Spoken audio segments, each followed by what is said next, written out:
Today, we are diving into the fascinating story of a man named Abu Talha.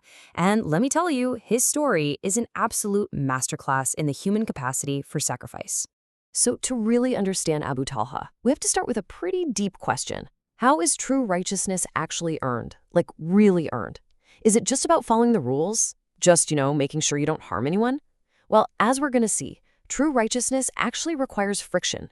It demands that we push back hard against our absolute deepest human instinct, which is to hoard the things we value the most.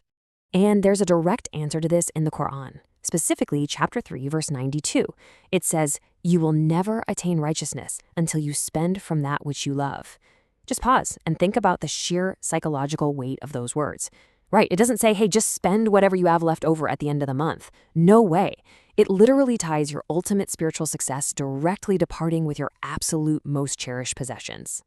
Which brings us to a place called Bayruha. Abu Talha, who was a companion of the Prophet Muhammad, peace be upon him, actually owned this property. But listen, this wasn't just some ordinary plot of dirt. It was literally the absolute finest date garden in all of Medina. We're talking incredibly lush, highly profitable, and just stunningly beautiful. It was without a doubt his absolute favorite possession in the world. I want you to imagine your most valuable, prized asset right now. Got it? Okay, that's the baseline we need to really grasp what happens next. Because there's a huge contrast here. Standard charity, which is what most of us are used to, is donating spare change or dropping off old clothes. We're giving from our excess, right? But the greatest charity?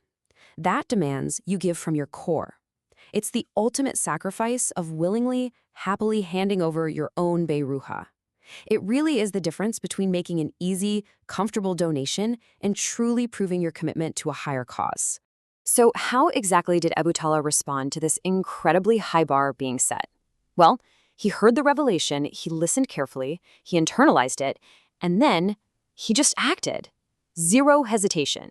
There was absolutely no internal debate about, say, giving away his second best garden instead. None of that. He immediately donated his beloved Bayruha for the sake of Allah. And honestly, this instant leap, going straight from just comprehending the message to making the ultimate sacrifice, is completely astonishing. And this wasn't just some abstract, performative, grand gesture either. Abu Talha went directly to the Prophet Muhammad and respectfully offered the entire garden.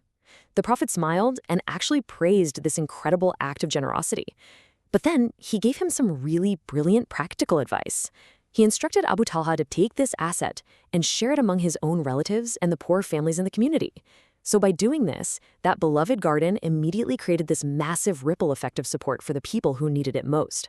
So circling back to our main question, how is true righteousness earned? Well, it's exactly this. It's the act of sacrificing what you love most to benefit others. It's definitely not just about moving wealth from point A to point B. It's entirely about the condition of your heart. Abu Talha and the companions of the Prophet, the Sahabah, they didn't go looking for the easiest possible way to check off an obligation. No, they actively sought out the absolute highest standard of spiritual excellence.